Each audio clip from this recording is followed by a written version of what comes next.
Welcome to the Low Production, High Value Show with your host, Andrew Jenkins. On the show, we'll be exploring the world of entrepreneurship, social media, and the growing digital landscape.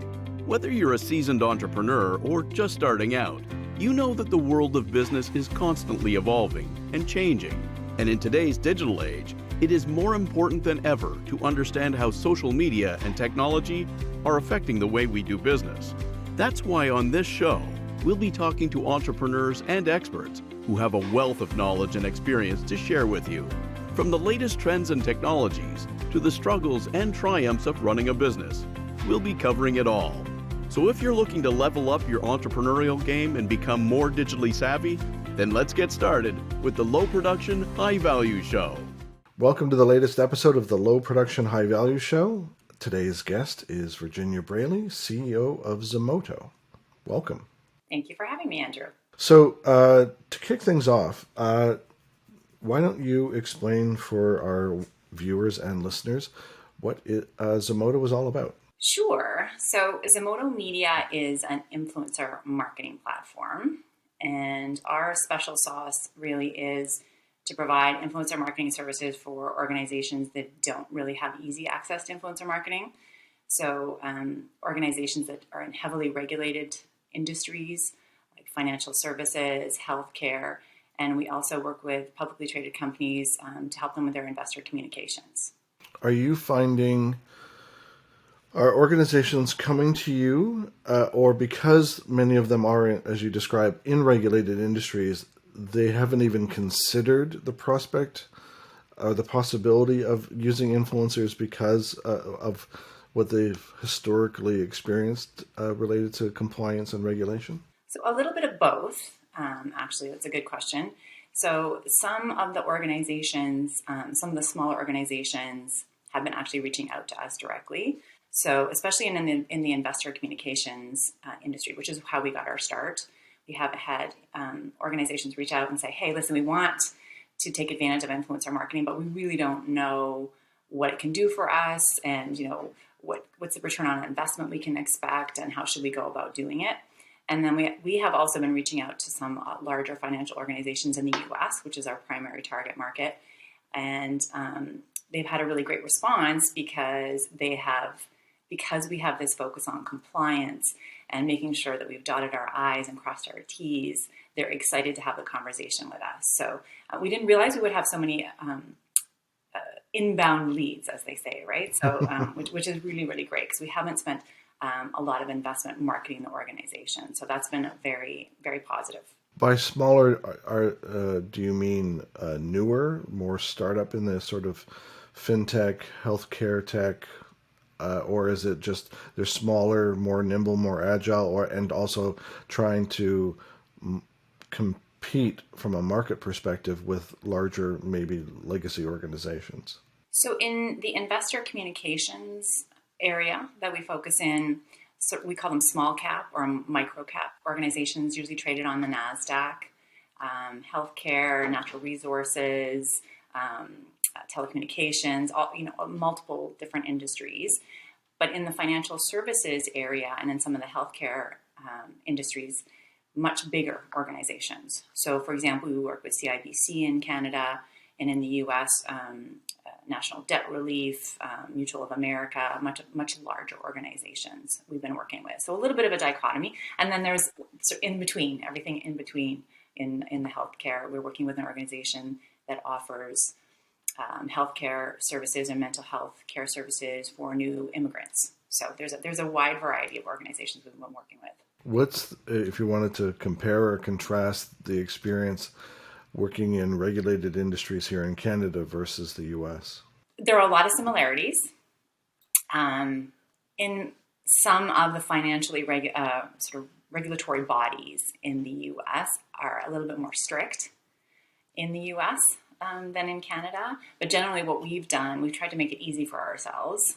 Not that it's not complicated, but we've tried to make it as easy as possible by just basically taking the highest standard. So if there's ever, do you need to say hashtag ad, hashtag sponsor, do your own diligence, do your own homework.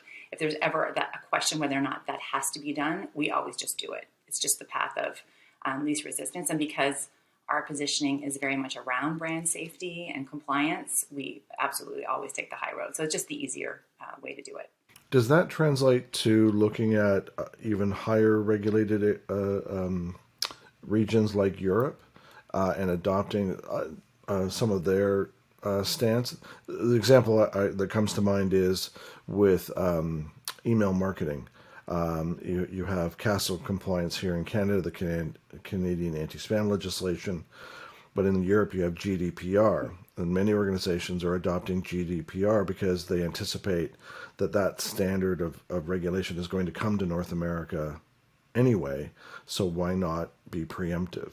It's a long-winded preamble to say, are you taking a similar approach to adherence to regulation? So it's funny that you mentioned that, because there's no reason we can't expand into other markets. We've certainly worked with organizations from other countries, Asia and European organizations, but they're primarily marketing to North America. And so we've done that consciously because we have talked to the lawyers in the U.S., the lawyers in Canada. We've worked through all the regulations. But I'm certainly, my background is in marketing, and I'm very familiar with GDPR, and that's something we may look at moving forward. But again, because we are so focused on compliance safety, it's a little bit more stringent. I'm sure you found that, right? It's a little bit more stringent.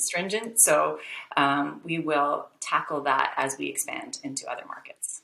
Well, and to your point, if complying to, I'll call it, European level of regulation, sometimes it can be too burdensome and unnecessary, or like if you don't have to deal with it now when you're a relatively young organization, you're trying to make some early wins, and if that would slow down your momentum, I can completely understand why you might want to. We'll get to that. Yeah. We'll get to that. Well, and so one of the organizations, it's a pension benefits organization that we're working with in the U.S. And they have, I empathize so much with the marketer that we're working with, because the regulations and the compliance checks and balances that they have to go through before they even start talking to us. And it makes it a little bit more challenging when you have words you can and can't say. So for the influencer, for example, we want to make it as easy as possible when we give them the brief on the platform. And we have to give them enough leeway to, have a little bit of fun with it, make sure it's engaging and relatable. And so there are, because of the focus that we have a little bit more complexity sometimes to deal with. And if you make it so complicated that it's just like what can I say, right? It's just not. It's so much more challenging, right, for the influencer. Well, when you're briefing an influencer and giving them guidance about what they can and cannot say, or educating them on all of that, do any of them go, you know what, I'm out? Like, it's just not. This is more effort than, or I feel too constrained. Or do you get any of that? No, we haven't had that because our influencers have sort of pre-signed up on our platform. So the contract and the negotiations, the code of conduct. So they're already signed up on the platform. But we have had influencers who say that industry doesn't make sense for me. So that's when it comes up. And then what we try to make sure is when we help our clients, when they're putting information in the platform, we try to help them make sure it's simple enough for the influencer to pick up. So, 1, 2, 3, what are your 3 key points that you want to get across? And what words can you say versus just what words you can't say? So we try to make sure that it's really, really clear. But we have had influencers who say, you know what, my organic following is about investing and do-it-yourself investing. It doesn't make sense for me to pick up this telecom company, or it doesn't make sense for me because it's about very much having a good match and a good match with the organic following of that influencer. So yeah, it does happen. To build on that, is some of what you explain to an influencer as they're onboarding themselves onto your to the service or platform.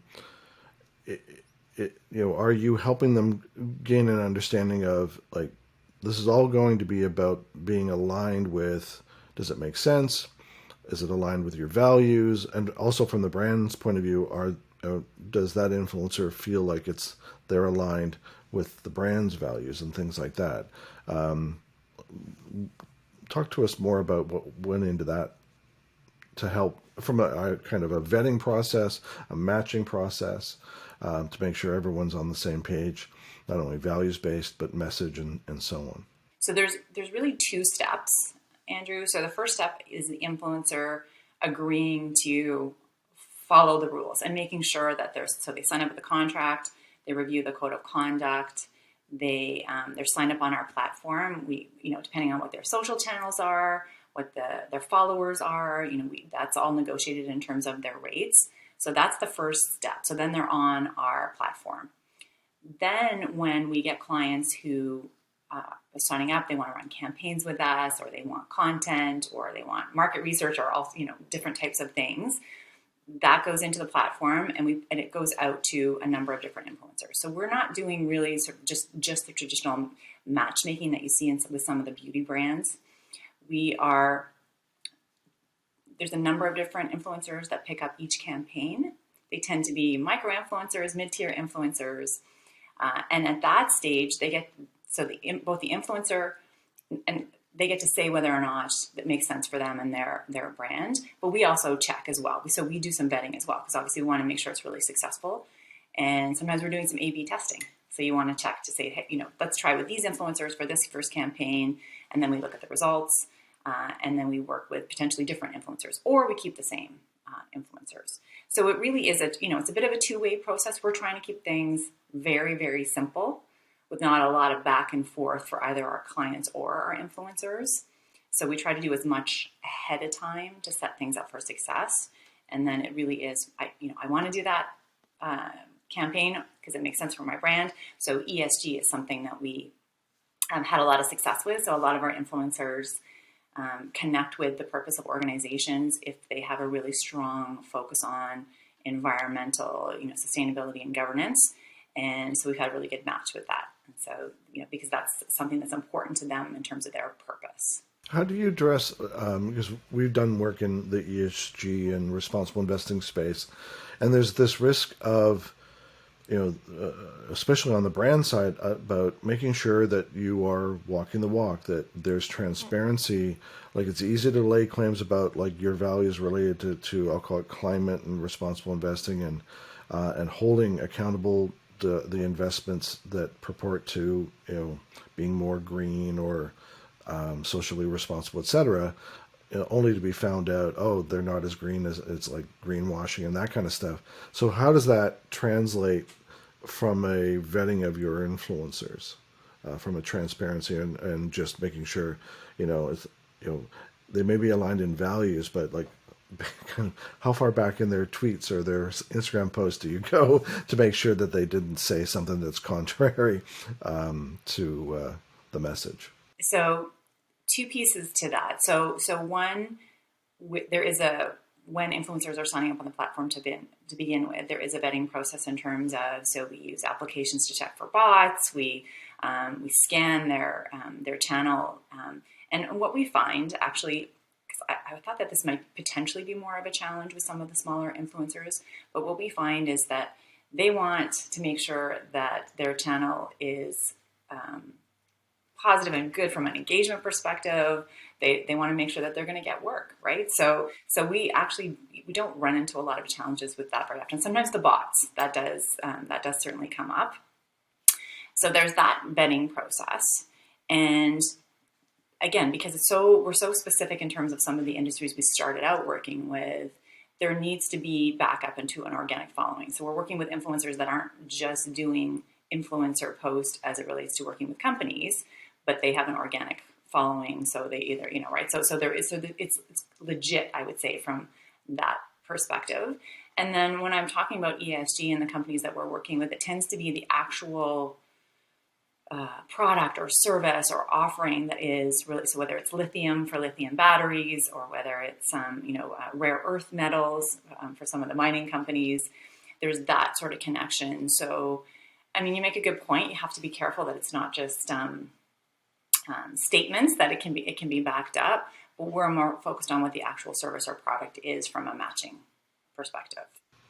Well, it's interesting you bring up mining because we've done some work in the mining industry as well with clients, and it's like you talk about lithium and battery metals. Well, so on the one hand, battery metals very, very helpful to electric vehicles and cleaner technology and a shift away from fossil fuels. But then you get into the political dynamic of the regions that are in turmoil and where some of these metals are mined, and there's coups, there's violence, and I mean I'm not trying to take our discussion into a dark place, but it's this having to find a balance between we're trying to amplify and evangelize certain things around I'll call it trying to talk about the good things about lithium and what it serves. I'm just using lithium as an example, but recognizing that the influencer and or the brand could be called out for some of the implications of mining lithium. And one of the things we used to talk about in the mining space was if it's not grown or mined, it doesn't exist. Well, yeah. I mean, there's so many different areas in terms of the recyclability of batteries, and I mean, there's so many different debates. I mean, I think overall, there's progress that's going to be made. There's things that need to be fixed as you go forward. That isn't something that we have had challenges with at this point, and because it's so simple in terms of do your own homework, make sure you're comfortable, make sure these followers are not taking sort of blind advice. And again, I bring it back to, not that it's not incredibly important, I don't want to make light of it, bring it back to this focus on brand safety and regulatory compliance and making sure we're really calling out and having our influencers that partner with us call out very, very clearly that people need to do their own homework and they need to be educated. In fact, a lot of them actually focus on education. So there's a fit there. But yeah, I mean, you have to be, social media is our currency. And so you have to be very, very conscious and careful that the work that you're doing is public. So we're always using that. We talk about that internally with the team. I have an amazing team, by the way. That's our currency, and we always have to be very, very careful that we are protecting our customers and we're protecting our influencers as well. Yeah, I mean, there's no shortage of influencers who've been called out because someone's got receipts on them, and a screenshot of things live in social forever, and even if you deleted it, you can find people will find it because somebody took a screenshot. So, one of the things I wanted to ask you about was, and you sort of touched on it just a moment ago, is I'll call it the type of influencer, the niche, the micro versus the Kim Kardashian type. I want to go a step further. There's also been this movement around choosing an influencer where this is a passion project or a side hustle versus their full-time gig, because if it's their full-time gig, that speaks to a different agenda and potentially a different type of person you're dealing with as an influencer than someone who in some ways is wanting to give back with their influence versus, the quote, "this is how I make a living" style. And now, a word from our sponsor. Social media has become an imperative for almost every business. Discover how to successfully implement an effective social media strategy that is supported and integrated throughout every part of your organization with this essential book from our host, Andrew Jenkins. Social Media Marketing for Business, Scaling an Integrated Social Media Strategy Across Your Organization, is now available from Amazon or KoganPage.com. So we have very consciously started out working with influencers where it's a side hustle. So for two main reasons. One is because they tend to get much, much better results and better engagement. And then two, because of exactly what you're saying, I think what you're getting at in your question, which is maybe their day job is financial education, or they are working in a related field, let's say. Those influencers are the ones that we have primarily focused on working with. And it's nice because we're also trying to help them build up their engagement and their following. And so it feels very much like a really good partnership. There are some of those influencers, absolutely, that have gone on to, this is a full-time gig for them. So, which is great. And we're excited about that, right? Because it feels like we were part of that, that success. But they also understand that if it's just they're just doing posts on their channel that are just focused on sponsored, then they're not going to have that ongoing engaged follow. Because followers are smart, right? People on social media, they want to make sure it's all about authenticity. It's about transparency, and we can get into the de-influencing trend as well. That there are things that you have to make sure you're continuing to focus on and checks and balances with your own channel. So that's, I would say, on the micro influencer side. That being said, we've also worked with some larger influencers who absolutely do this on a little bit more of a full-time basis. And it tends to be a slightly different type of customer we might work with. So, B2C, we do a lot of B2C. We saw some media companies, and there's one that we work with, Paper, P-A-P-R. He's got a media aggregator app and a news compilation, essentially, that the app covers. And the influencers there, we had a little bit more flexibility, right? Because essentially it's about how do you stay informed. So we were able to go out to different industries, and some of the influencers that we work with there were was more of a full-time gig because it's a different focus and a different audience. So it's really a mix. And I hold a special place in my heart though for the smaller influencers because I really like the idea of helping them be successful. And there's also there in many ways less risk. So the larger influencers, like the ones you're talking about, right? So the Kardashians or the Kanyes or things like that. There's so much more risk that it could be involved with those types of influencers, and those are not the influencers we're working with. Well, and to your point, the niche or micro influencers that are side hustle, the engagement they get, I would describe as more genuine. The followers of a Kanye or a Kim Kardashian or a Kendall Jenner or whatever, oftentimes those followers are following to see what misstep will happen next versus following out of a genuine support. And so that presents a very, very risky situation. But even if you, in the example you described I'll call it some of the upper tier influencers that you've engaged that are doing this full time, it still comes down to making sure that there's an alignment of values and messaging that that the organization you're representing who's looking for an influencer is suitable to them and vice versa. It's not the analogy that came to mind is like we're not looking for an influencer that's like a NASCAR driver that is like logoed to the hilt because I've sponsored every square inch of their suit or their car because they've just sold out to the highest bidder. That's not, I know you're not facilitating that. That's not what this is about. This is about finding the right influencer with the right values and the right messaging. Yeah, and you can see right away when it's a good fit, and not just from the from the results, but even before you get the results. Because Cymood, for example, is an organization we're working with, and they have this mental health app for new immigrants to Canada. And so the influencers that we're working with are new immigrants to Canada, and speak different languages, or they need access to different types of resources. And so those are the influencers that it's a really nice connection and a nice match.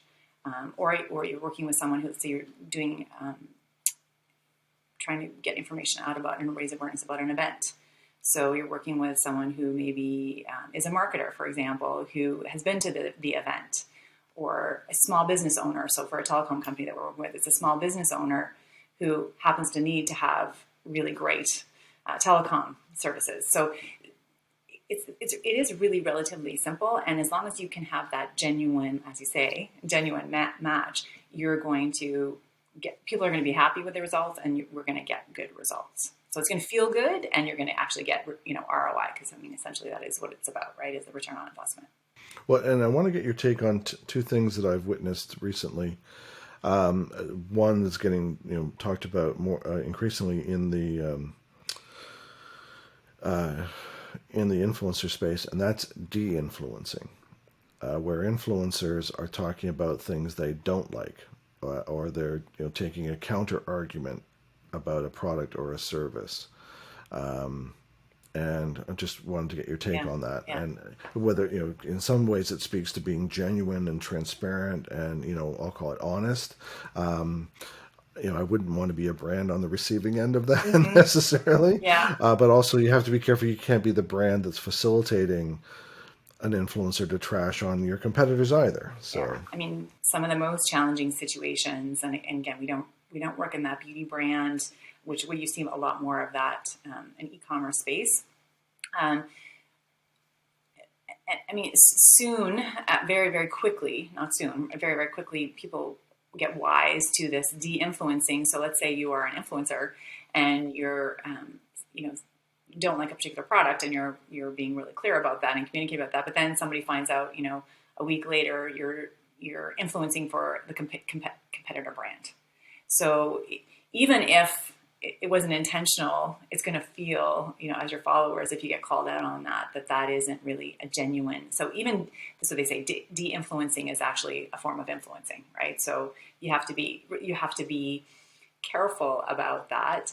And I mean, again, because we are focusing on that genuine connection, that hasn't been something that we have seen so far. well, I don't think it's like it's not something you would be facilitating. It's more a matter of probably you're going to see potentially some of the brands that you work with, and it's happened to us as well. We worked with some financial services clients where they were being trolled. People, you can't win everyone over. You can't be loved by everyone as a product or service provider. And so there will be, and there, in this case, there could be a de-influencer that has an agenda, or wants it to be critical. The other thing that I've seen, and I don't want this to come as a surprise. It just struck me as interesting and could be emerging. Now, I recognize this is probably not in the realm of financial services or healthcare or regulated industry, but it was a TikTok that I saw, and I'll share it with you after this. And someone was stitching a clip of someone who is either like from Love Island or some of these reality show participants that become influential in their own right, and then some of them use those sorts of shows as a jumping off point to become influential. And this person was selling likes and comments, stitches and shares, kind of like Cameo. Oh, you want me to give you a birthday wish for $500? Sure. But in this case, it was I'll stitch the video for X, and I'll do a comment for this. And it was either last year or the year before, the highest earner on Cameo, just for context, was the comedian who played Kevin on The Office. He made $1 million on Cameo. Yeah. So there's money in this. Yes. Yeah. And I mean, at the end of the day, let's be clear. We're all in this. Essentially, it's about revenue. It's about growth, right? So I want to be careful that it's always the high road, but I mean that, and as long as it's authentic and people aren't trying to hide something, that is, then that's great. I mean, absolutely, right? I mean, I'm the person who still likes the ads, right? I watch the ads on, because I'm a marketer, right, through and through, and so there's, yeah. Yeah, if it's a good ad, I mean, there was a paid ad that I used in a social media audit. There was a paid ad for Cheetos recently that was brilliant. Because it was tying in a trend and a meme, and they turned it into an ad. And kudos to the agency behind it. And again, like this example I'm giving from TikTok, that's some reality star monetizing their platform, and there's nothing wrong with that. And to your point that you earlier mentioned, the regulated industries in that you work in, they're going to be looking for a certain type of influencer, quite likely not a reality TV star.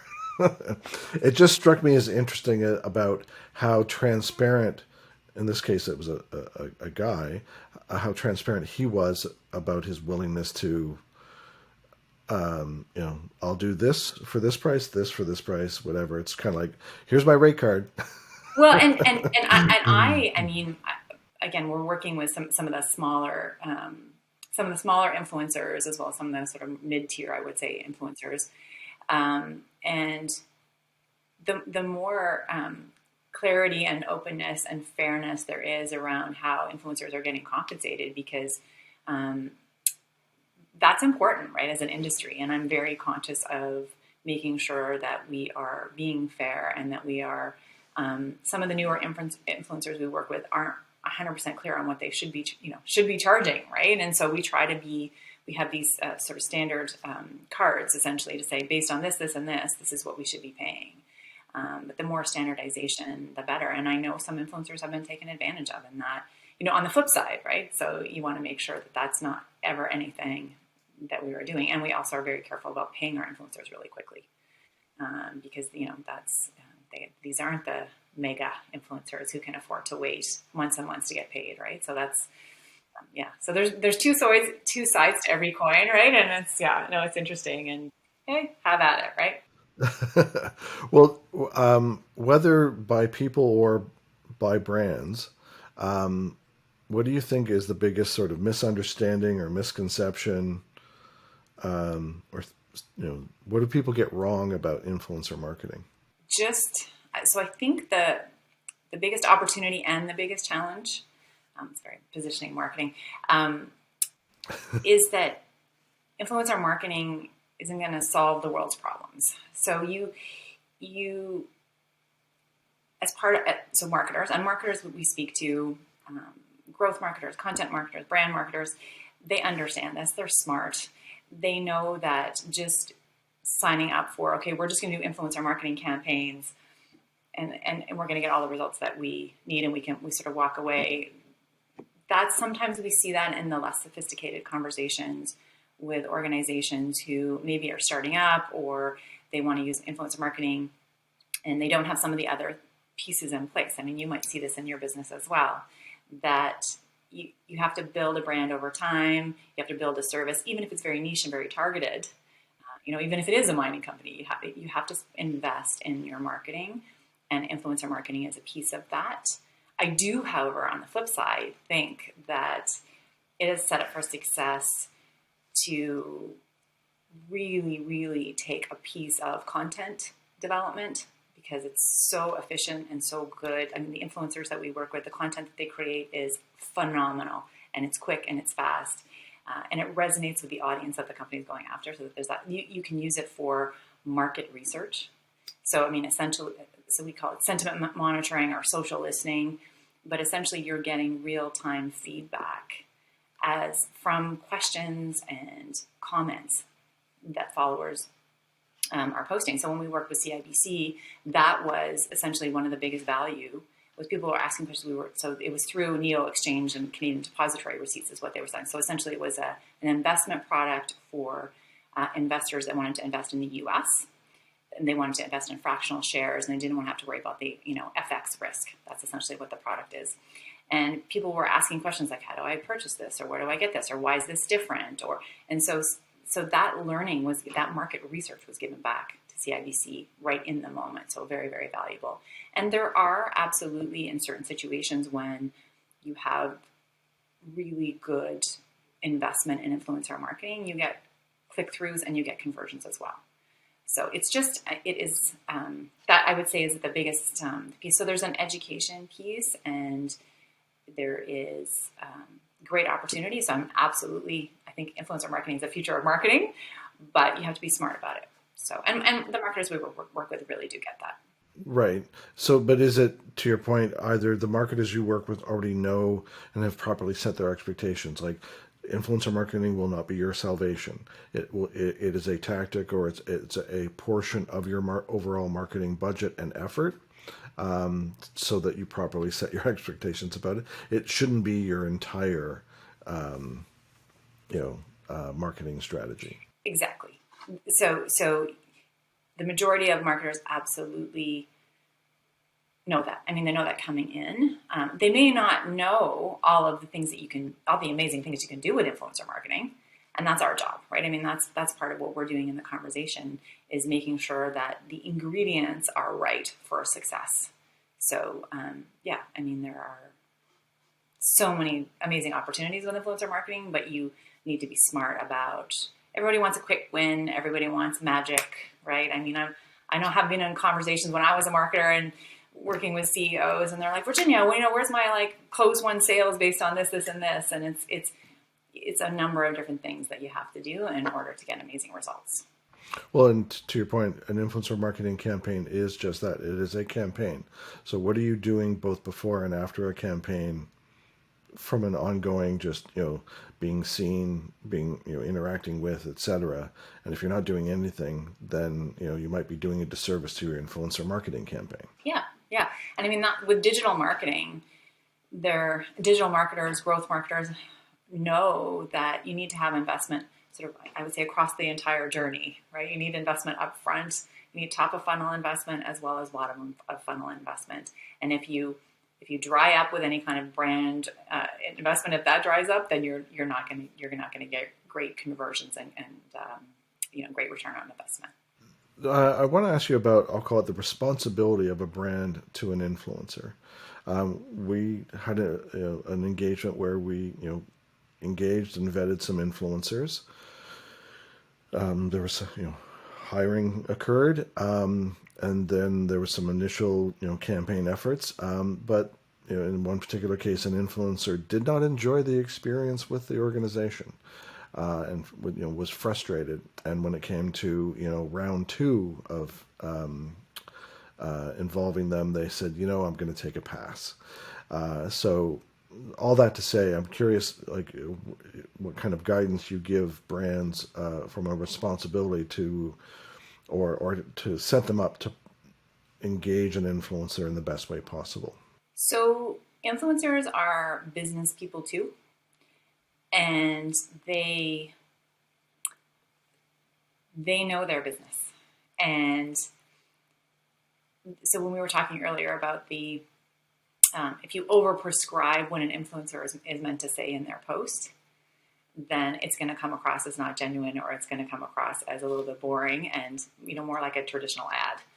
And so sometimes we see brands not being as respectful of that, and it's not really respectful. It's just don't understand it, right? So maybe if they're newer to influencer marketing, that is something that has come up. And that being said, though, it's a relationship, and it is we do things slightly differently. So we're not doing a lot of back and forth. We're very clear about picking the right influencers at the beginning, and then we test it as we go. But I have seen where maybe the brand is not thrilled with something, right? So they're like, this isn't perfect. This isn't exactly how I would do it. So you're like, okay, well, maybe influencer marketing isn't for you, right? Maybe you have to have it. You should give a bit of creative license. But on the flip side, it is the brands and the brand investment, and it's their investment. And so, of course, you want them to be happy, and you want them to be, and I always say that there's this thing, and it's really great, or it feels really good, or that was amazing. I mean, yes, it's about the results. We all know that it's about the results that you get, but you want it to feel good, right? It's a bit like, does someone like the logo or the brand, or, the colors and things like that? A lot of that's subjective, right? And so there are things, that make sense in terms of actual objective, like this color does this, or, this position, that there are some standards. But at the end of the day, you want it to feel good. You want people to be excited about it, and you want it to feel good. You can't please everybody, but you want it to feel good. So I would say it's very similar with influencer marketing. You want it to feel good, and you want it to be a good relationship. And if someone doesn't want to continue with that relationship, then it's business. Then you walk away. As long as everyone made their contractual obligations, then you should Yeah. walk away. No, beyond making sure that everyone feels good with the engagement or the interaction, or that even if they decide to part ways, from a contractual standpoint, that objectives were served. Is there any other advice, just as we come to the end of our discussion? Is there any other advice that you would offer either influencers or brands to make the most out of influencer marketing? It's really to set the partnership up for success and try very much to let, for brands, let influencers do what they do best, because they're really good at what they do. And so make sure you're letting them do what they do best. And then on the flip side, make sure as an influencer, it is a business engagement, and you have to invest the time in it as well. And so let's make sure that it is. So we have influencers, for example, that they post across a number of different social media channels. And we just did one, Busy, for Simon, actually, the one I was talking about, the mental health. And they're such quality posts, and she did different posts across all the different channels, and she invested time, and she did a really great job. And, she invested, right? And so it's like influencers, you can't just, do a post and copy the same post and put it across all the social media channels unless that's pre-approved. So it really is, it's, invest the time, make sure you're doing this, and you want empathy with what the influencer's job is and empathy with what the business's goals and purposes. That's always that's always the way I start with things. But, and I thought that was going to be the last question, but No, yeah, you absolutely. prompted something. Yeah, no problem. But the idea of, I'll call it, brands relaxing about the control they are normally accustomed to having or normally seeking, and giving the latitude to an influencer. So the example you just described, where this influencer in some ways went above and beyond perhaps the brief, to say, I'm going to make it unique or distinct channel by channel, and therefore delivering more value.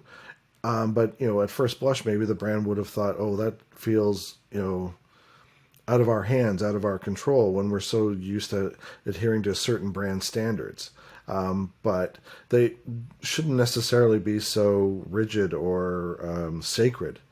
Maybe that's wrong wording, but curious what your thoughts on that. Yeah, and I 100% empathize with marketers in organizations, because